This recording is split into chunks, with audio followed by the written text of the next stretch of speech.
Okay.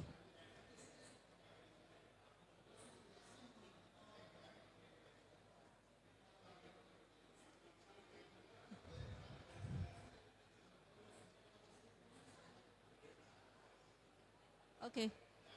Okay, thank you. Em nói một câu nữa. Dạ, sorry. Okay, okay. Fortunately, we already showed the problem. So we're going to do the first presentation from Association Professor Dr. Nguyễn Văn Thắng. In brief, the introduction, Miss. Which one? Okay.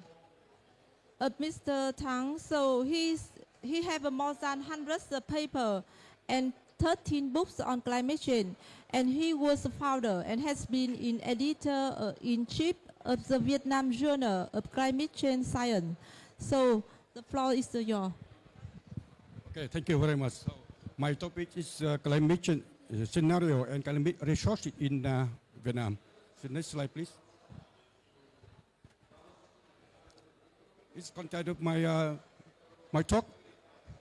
Climate change scenario assessment wind and energy potential for Vietnam and climate service and Vietnam effort implementing commitment at COP26 next. Vietnam government requests our ministry Monde to issue climate change scenario to develop action plan to respond to climate change and so on, INDC and NDC for Vietnam.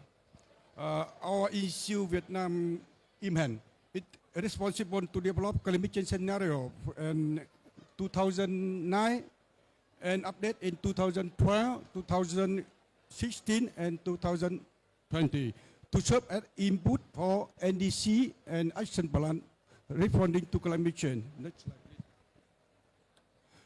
please. Climate change scenario show climate condition at 100 years before and 100 after. Temperature rise in the past about 0.9 degree, and but the last 3 decades rise about 0.7, very high.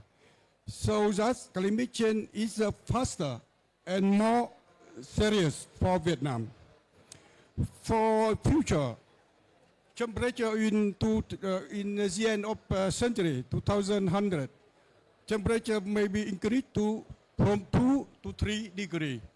Rainfall increase, especially increase in wet season, so more flooding. But decrease in the dry season is more drought. For silvery, we are in this end maybe 70 to 100 centimeters. Depend on RCP scenario. If next, please. If silver in one matches, Red River Delta is the north of Vietnam, about 30%, and Ho Chi Minh City in the south, about 17. Mekong Delta is a big one in the south of Vietnam, about 47% of area under Silverai. Next, please. We have planned to update the climate change scenario based on IPCC report 6. So it's target to 2025. We finish our update climate change scenario. Toward net zero emission.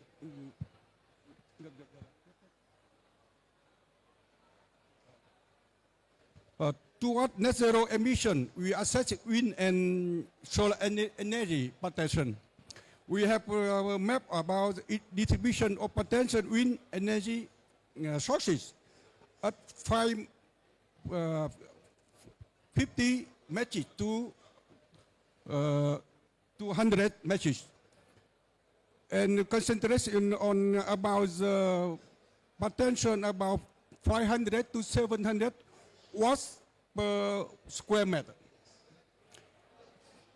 Next, we also assess its wind energy potential for month and for yearly, at the high of 100. is a frequency of threshold over the EC at 100 matches. The next, please. Continue to solar potential for Vietnam. If we base on observation data, we divide on the north and the south. Is it not less than 1,700 kilowatt hour per square meter? Yeah. And is south is higher, 1,700 in south. But based on remote sensing data, please. We also a little bit more than the observation data, more than 750 in the north and in the south, the same situation. Next, please. We also zoning the solar energy potential by satellite data. We have CO2, CO1, C3 zoning of solar radiation. Next, please. For climate survey, we assess the impact of climate change for sector and provide information for on sector. For example, for agriculture, water resources, and other tourism and construction. We are also the risk mapping. We mapping strongest wind during storm and typhoon affection on the Vietnam, and 24-hour maximum rainfall during storm. About reach about 750 millimeter, but 3-day maximum in the storm maybe 1,700 millimeter for 3 days in the storm. We also next please. We also the mapping with pressure, wind pressure for building and for bridge. We have for building. We are distribution of pressure wind all over our country and in the East Sea. Next, please. Vietnam effort in implementing commitment of COP26. We provide issue decision of scheme setting outage and solution for implementation of outcome of COP26. We also issue national strategy on climate change also. We an action plan on methane emission reduction. Revising the power development plan in our country. The new one, we submitted the update Vietnam NDC at COP27. It's the third NDC version. With VWM, Vietnam and our EMN, we are realizing the net zero target is the shortest way to achieve 1.5 degree goal. We organize a series of communication activities such as talk of COP26 and COP post-26 workshop, promotion of action toward net zero, we climate change response activity, share research result, and strengthen the role and contribution of private sector. Next, please. We have got, next, please. We have opportunity and challenge in responding to climate change. Opportunity Vietnam issue and implemented many guidelines, policy, strategy, program, and plan to respond to climate change and implement international commitment. Vietnam has implemented many projects and programs to adapt to climate change for 10 years. From 2011 to 2021, government has issued number of policy to secure finance for climate change response. Vietnam has considerable challenges as follows. We know that responding to climate change requires determination and effort from every country, but the consolidation of global effort may take time, may be effect on effort and strategy of Vietnam. Responding to climate change requires significant financial, technology, and human resources. Facility and infrastructure system for effective natural disaster prevention and control as well as climate change adaptation are in dire upgrading. The goal of ensuring national energy security is still face many challenges. The domestic fuel supply is not meet demand. So government require our report to potential of wind and solar energy as I mentioned above. The legal system, mechanism and policy on greenhouse emission reduction and climate change adaptation have been formed but remain incomplete. It is on this community and consideration we have from NDC of Vietnam. Thank you very much for attention. Thank you. Thank you, Associated Professor Dr. Nguyễn Văn Thắng, for very comprehensive information from Vietnam scenario and information and also the commitment of the government of Vietnam in responding to the climate change. So I would like to move to the next presentation on the challenge and willingness at subnational level, really delivered by Dr. Trần Anh Tuấn, the head of the Department of Environment Management and Climate Issue from Huế University of Science. And he is a very strong advocacy for low carbon society and have been worked as a technical advisor and consultant for a wide range of climate projects. So the floor is yours. Thank you.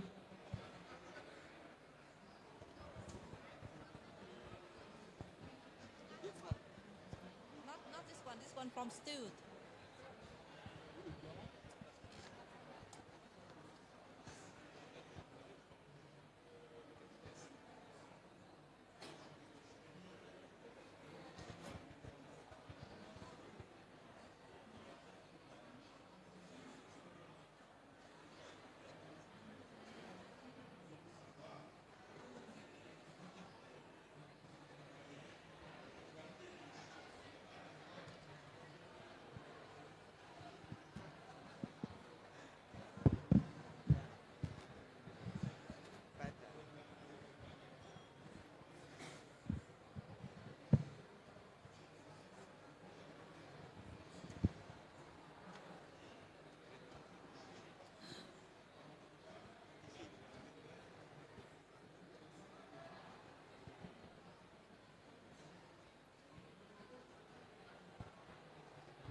Okay.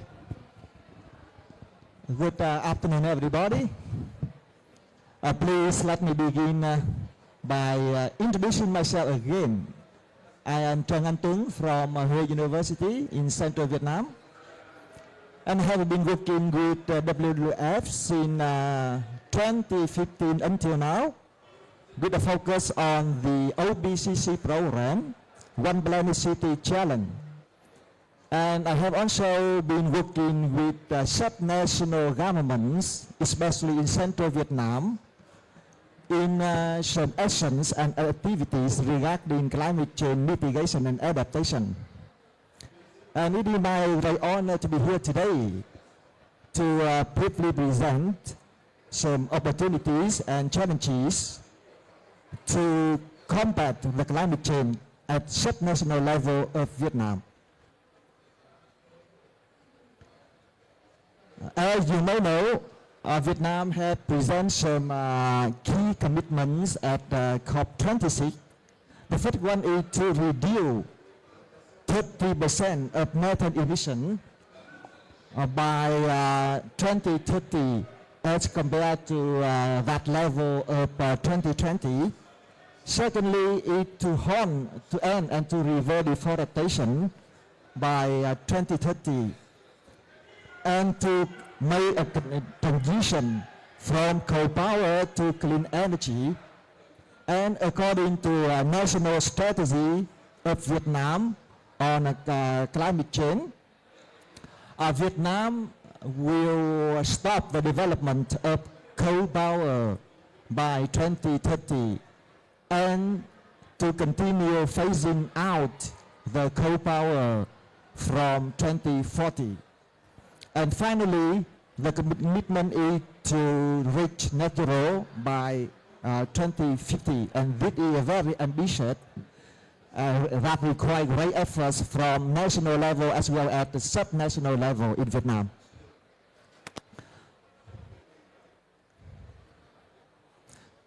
Wow, it's very sensitive. Okay, and as you may know, the whole country of Vietnam is divided into 58 provinces and 5 centrally run cities. So it requires every effort, not only from national government, but also from sub-national government to achieve our goals, our national goal committed at COP26.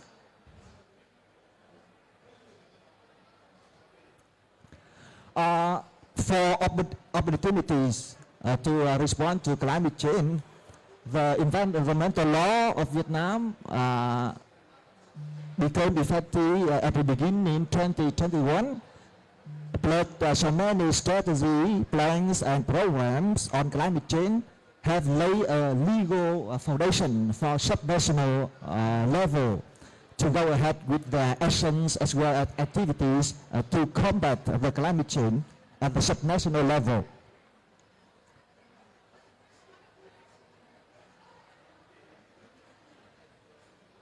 The second opportunity is the international resources to support Vietnam in fighting climate change are increasing, especially after COP26. As soon as the Prime Minister, the Vietnamese government established the steering committee to deal with our commitment at COP26, there is a significant increase in support from international communities, and this is a very good news for the whole country as well as for sub-national level as well.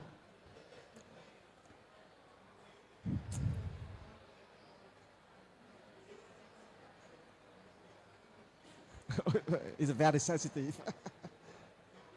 Okay. And above all, at the national level as well as at the sub-national level, the economic development is sharply increasing. For instance, you know, the GDP of Vietnam in 2021 reached only 2.6% increase, but this year in 2022, the GDP of Vietnam increased up to 7.5 according to World Bank prediction. For challenges to combat the climate change, the first challenge is related to institutional issue. As you may know, the sub-national action plan on climate change has been ratified, and more of them has been approved and ratified before COP26. And all of the action plan at sub-national level have not yet included the net zero target as committed by the national government. And some guidelines for GHG emission issues such as the GHG inventory, GHG emission reduction, and MRV, I mean the measurement, reporting and verification system, etc., for reducing GHG emission are not available at the moment. And a special agency for natural disaster prevention and control has been established, but at national level only, not at sub-national level. And you may know that Vietnam has a very long coastline from the south to the north. So every year the country is extremely vulnerable to natural disaster in particular, and climate change as a whole. So it is very important to set up, to establish a specialized agency at the sub-level to help the steering committee at the province and city to handle some problem regarding the climate change.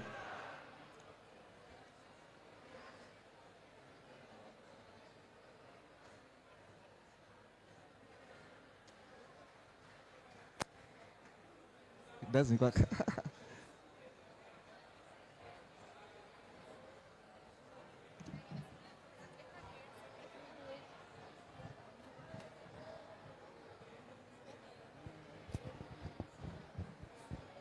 Okay. Yeah, he is very far away, so I think, okay.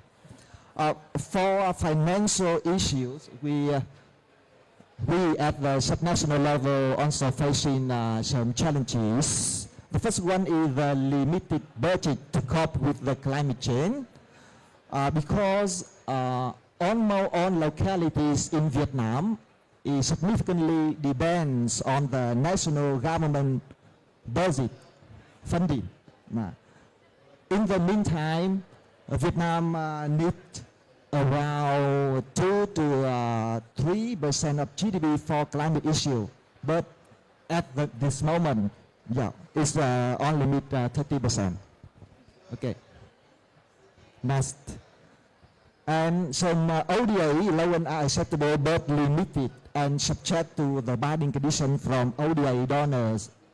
For instance, some ODA provider or donor require some conditions like Vietnam or the subnational level have to hire some expert or some consultant from the ODA providers with very high salary and very high conditions of accommodation, traveling, blah, blah, blah. Okay, next please.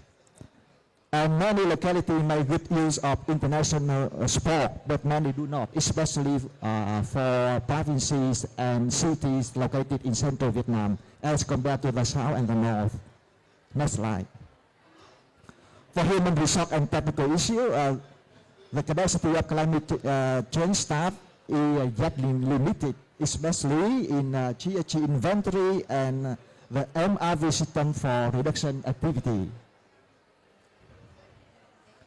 And disaster prevention is not really effective, especially rescue capacity at sea due to the shortage of equipment as well as the facilities to deal with some disaster that can play on the sea. And particularly the operation of inter-reservoir process in many localities still faces a lot of constraints and difficulties. We require the IT technology as well as some techniques to integrate, to combine, and to regulate so many reservoirs located in the same river, and it is quite complicated process.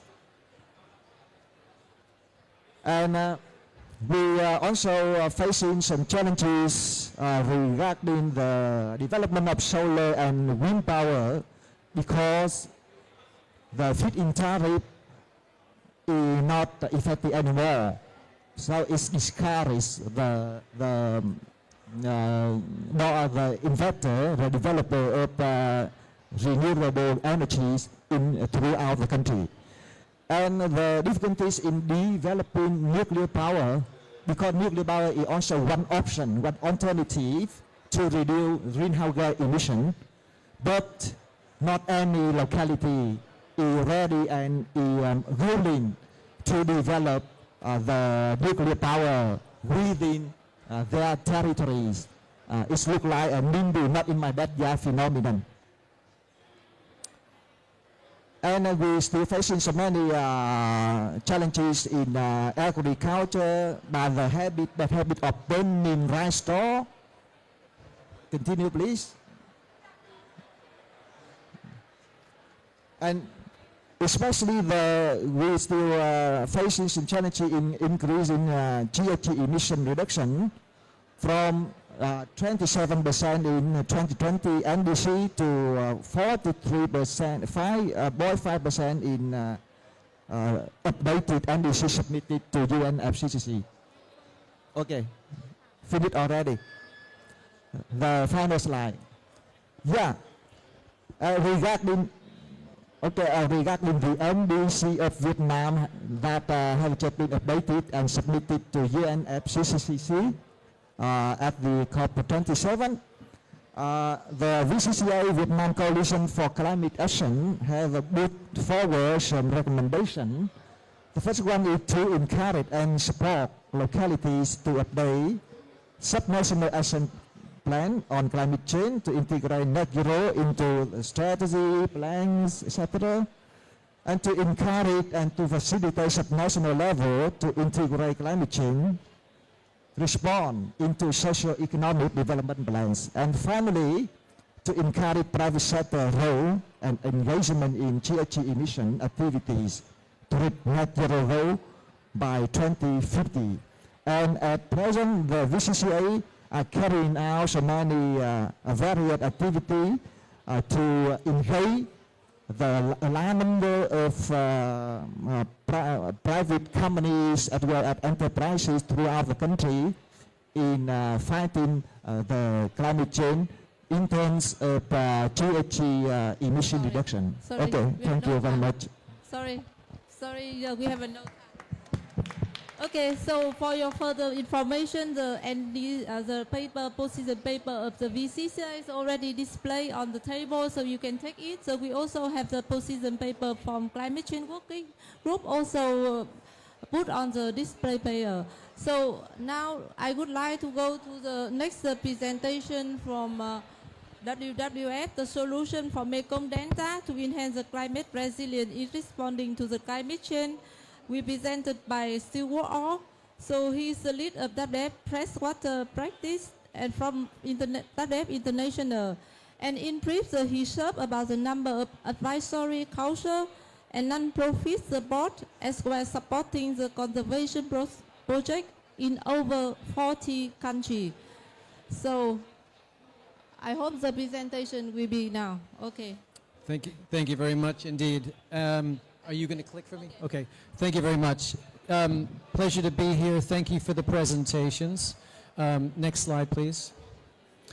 You can see from WWF Vietnam's strategy here that we are very aligned to the government of Vietnam's strategy as well around mitigation outcomes, energy outcomes, and our adaptation outcomes as well. Next slide. This is a snapshot of WWF's freshwater priorities. These are our initiatives, or the focused areas in which we work. And you will notice that in Asia, you will see a Resilient Asian Deltas Initiative, a Flyways Initiative, as well as river dolphins, which cut across some of the conversation today. Next.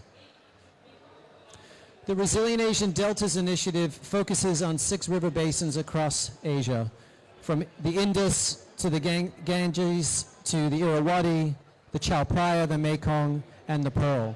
Obviously, we're focusing today on the Mekong River Delta, but the lessons that we learn across these deltas will be shared, both in the projects we do, but also in the financing that we can create to advance our goals. Next. The Mekong Delta is, of course, quite famous. It's very large, we know that. It's also extremely biodiverse from a freshwater perspective. Endemic fish species are very high. We know it's one of the most vulnerable deltas in the world because of the climate change story. But of course it is also a place where a lot of people live, work, have their livelihoods, and it is also one of the most productive agricultural areas in the world. Next. This is a complex slide, but I think the point here is that we've looked at a very much of a system scale mapping and assessment of how to build resilience in deltas. And WWF is working with partners to address these threats and to boost adaptation and tackle what we would say are 3 main challenges. The first is the loss of sand and sediment.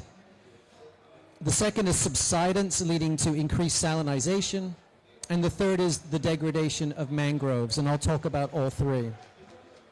So if we start with sand mining, a sufficient flow of sediment needs to come down river systems in order to sustain delta life. Fundamentally, deltas are living systems at the end of very productive rivers, of course. And sand deposits maintain coastlines, They bring stability to deltas. They allow mangroves to grow. But only 1/3 of the sediment is going down the rivers today because of upstream hydropower and because of unsustainable sand extraction.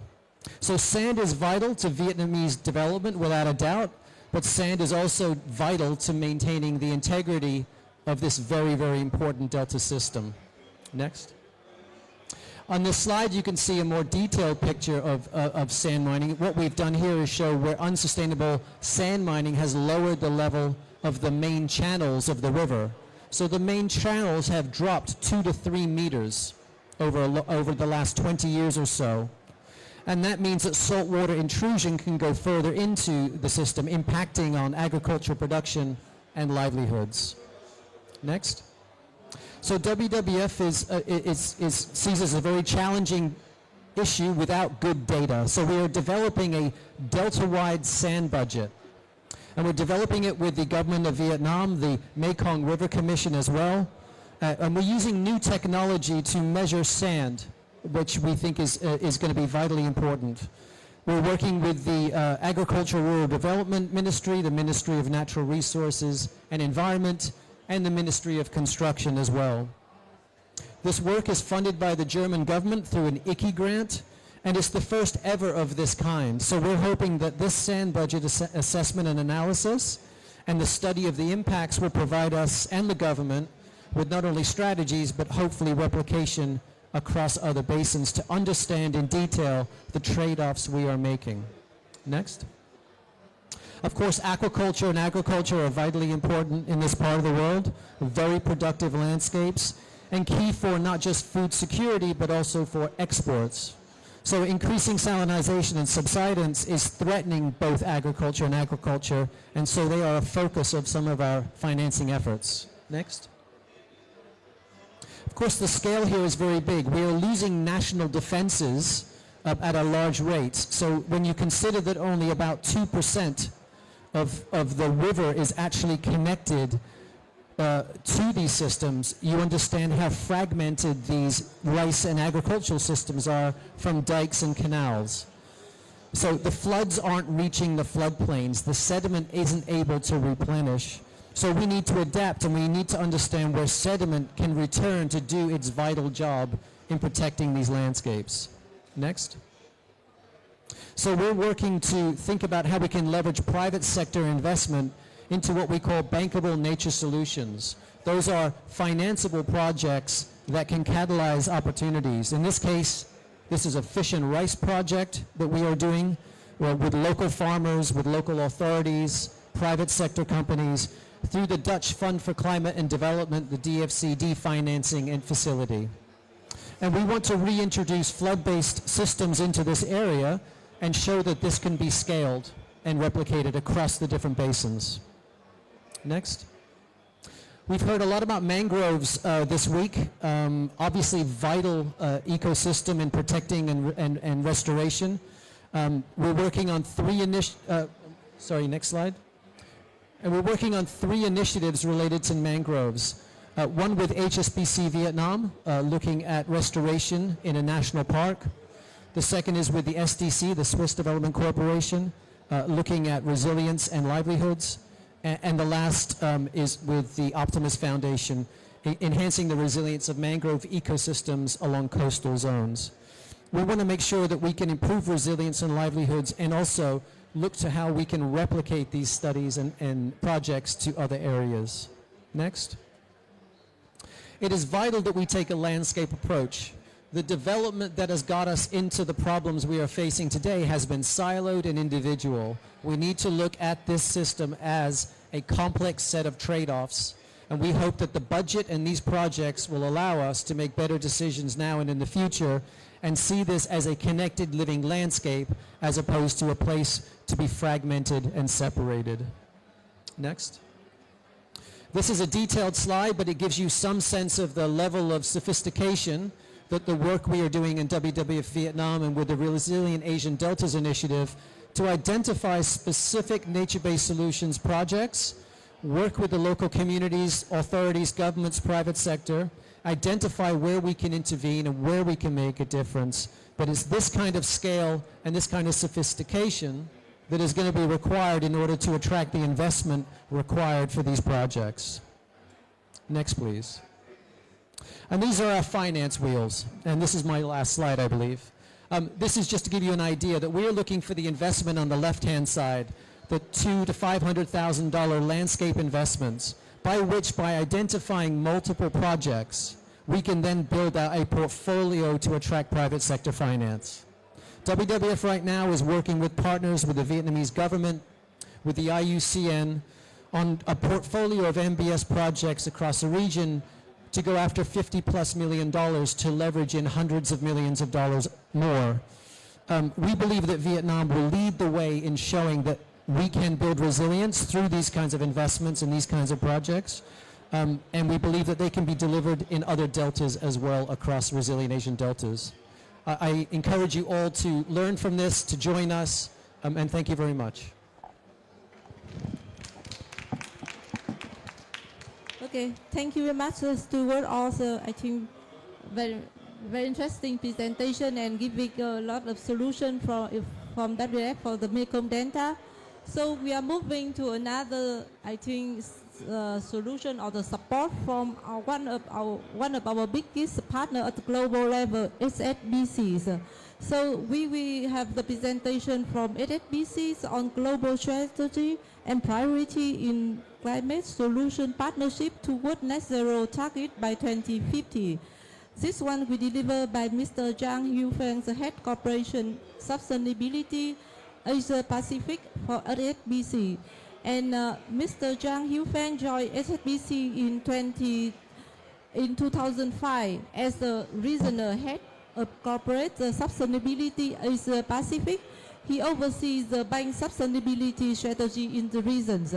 So he have a record a presentation, but he also joined us online. So thank you, Mr. Zhang Yufeng, to join us and give presentation today. And also thank you all the colleagues from HSBC to join us virtually.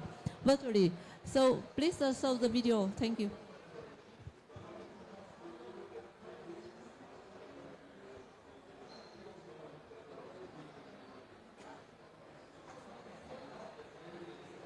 Me to this event to learn and share with you about opportunities and challenges of responding to climate change in Vietnam. There's now a growing realization that we are reaching a point of no return in terms of climate change. Climate change will be the defining crisis of the century for Asia.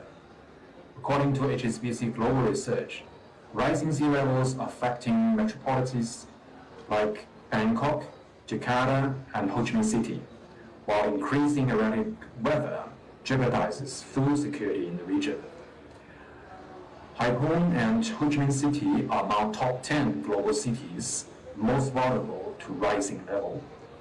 If sea level rise 1 meter, 10% of population of Vietnam will be impacted, and the number of 3-meter scenario is 25%.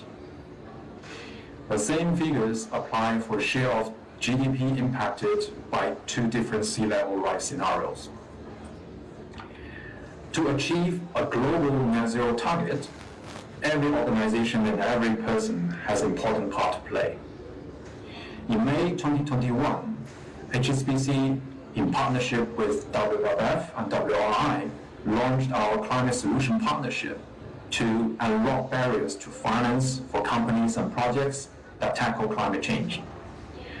Backed by $100 million philanthropy funding from HSBC over 5 years, the partnership will combine banks' financial and commercial expertise with knowledge of WWF and WRI, and the network of local partners in the region to support and scale new climate solutions. The partnership spans 14 markets in Asia Pacific, including Australia, India, Indonesia, Hong Kong, Japan, mainland China, South Korea, and Vietnam. There are 3 work streams which will focus on energy transition, nature-based solutions, and clean tech innovation. For energy transition works in Vietnam, we're in partnership with WWF and WRI to implement the project called An Energy Transition for a 1.5-degree World, Accelerating Progress in Asia, to help transforming the Vietnam's private sector towards sustainable energy using, accelerating adoption and scale up of energy efficiency and renewable solutions in Tainan province. This 5-year project worked mainly with textile and garment companies in Tainan to identify their existing problems and challenges in using renewable energy, adopt energy efficiency solutions, and develop bankable projects with companies and industrial park. The project aims to support Tainan province become the lead in transforming its industrial sectors to a clean and green operation, especially in the energy sector. For nature-based solutions, we also partner with WWF Viet Nam to implement a mangrove forest restoration project in Mui Ca Mau National Park in the southernmost tip of the mainland Vietnam.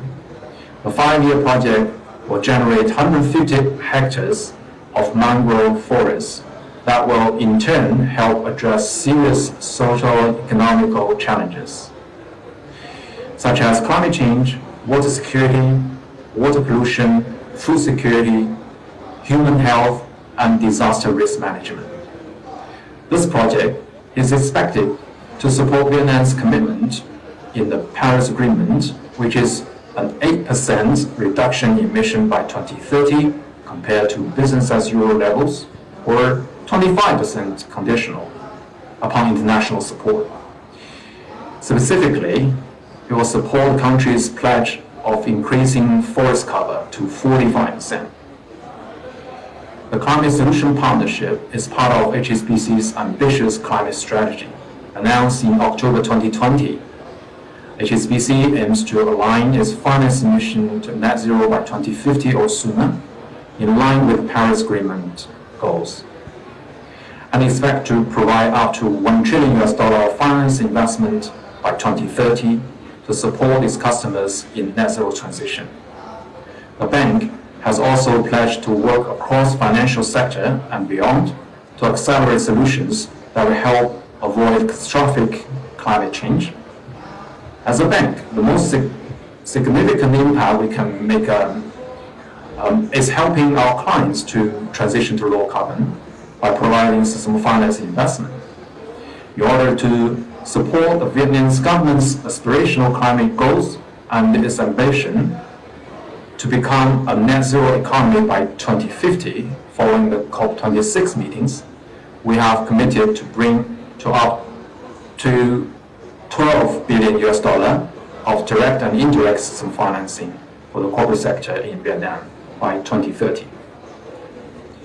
As the Ministry of Natural Resources and Environment will run major transition initiatives and projects under the National Strategy on Climate Change in support of the commitments made by COP26, on the 8th of November at COP27, HSBC Vietnam has engaged a MOU to collaborate on the ESG agenda with Ministry of Natural Resources and Environment, in which HSBC Vietnam will assist the ministry to build a practical approach in realizing its strategies in alignment with Vietnam's net zero emission targets, as well as build a framework that unlocks international financing sources to support these goals. To sum up, keeping global temperature rises within safe limits requires new thinking and new technology. Vietnam is particularly vulnerable to climate change, but it's also where solutions are emerging fast. In partnership with Government of Vietnam, the Ministry of Natural Resources and Environment, WWF, and WRI, we are proud to be able to support the surge for more efficient ways of use energy, nature-based solutions, and technologies to build a greener Vietnam. Thank you very much for your listening, and looking forward to hear more from you on how we can work together to respond to climate change to protect our future generation. Thank you.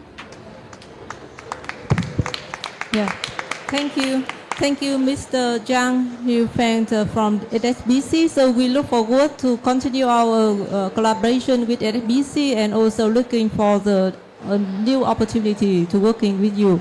So I think we are run out of time, but before to end the session, the side event, so I may have a very quick question. Firstly, to Stuart also. So how do you think about the situation of climate change in Mekong Delta in comparison with other delta? Because you're working over 40 countries. And also, who can be key player to make the change for Vietnam? How do you think? Who could be the key player? Well, I think what I've take away from this week is the amount of financial commitments that I'm hearing from different organizations, adaptation financing, adaptation banks, new funds. I think we have to find a way to tap into these opportunities, because I do think we need catalytic finance. I think that the private sector is a willing partner, and I think that there's a lot of investment that we can think about. There's a lot of projects. Government is certainly on board. Again, I'm hearing water come through extremely strongly this week, and climate and adaptation come through this week. And I think that those are really important aspects of dealing with the climate challenges of the region. As far as the mitigation side, I think these gentlemen have a lot more to say, but I think on the adaptation side, for me, it would be about the catalytic finance that I'm hearing about. Thank you. I think for Mr. Thang, Professor and Dr. Thang, so how do you think, I have one question. Thank you, Stuart. Thank you, Stuart. So what are the new targets for Vietnam in the update NDC? Because you present the new NDC for 2022. So what is the difference? What is the new target in comparison with the version 2020? Okay, thank you. We know that we submit third version of update NDC now to on COP27. Yeah, the target is different between the first and second and third version. We are effort of government and system of Vietnam. We reduce mitigation targets from first version only 8%, second 9%, and now we move to 15 and 8%. With unconditional condition, but conditional contribution move from 25 to 27 and now to 43 and 0.5 percent. And of course, we are commitment with Prime Minister on with net zero target to 2050. And we are implementing NDC with National Strategy on Climate Change and Methane Emission Reduction Action Plan. We are. Thank you. So I also got one question for Dr. Tuấn. We want to ask about how do you think the importance of the connection between nation and sub-nation? So how do you think the importance? Thank you for your very difficult question. Okay. I think at the national level, it is very important to get more support from international communities in terms of both technical perspective and financial issue. For financial issue, I think the national government need to fulfill, to carry out all commitments has been made at COP26, and we have to carry out more effectively, more adequately, and more efficiently to create credibility and create trust from international community. And at the national level, I think we need the support from the international community in terms of technical issue, like the operation process of inter-reservoirs is quite important. Otherwise, it will cause more devastating impact on the downstream communities. Thank you. Thank you. Thank you. I think we have some question, but we will send to the speaker later, I think, because the time is, we run out of time. So as we know, responding to the climate change is not the task of someone. It is the responsibility of different stakeholders, including nation, sub-nation, CSO, academia, private sector, and all individuals. So I would like to close the session with one sentence from Sir Richard Branson, the founder of Virgin Group. Climate change is a huge challenge, but it can be brought in line if government, businesses, and individuals work together. So thank you for your participation, and also thank you for listening. Thank you for all the members from Viet Nam Coalition for Climate Action and Climate Change Working Groups joining us offline and online.